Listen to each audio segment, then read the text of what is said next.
शरीरं सुरूपं तथा वा करत्रं यशश्चारुचित्रं धनं मेरुतुल्यम्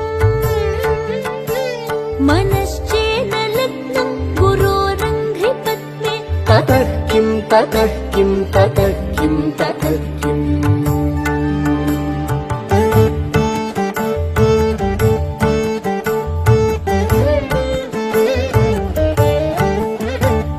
कलत्रं धनं पुत्रपौत्रादि सर्वं गृहं बान्धव सर्वमेतद्धि जातम्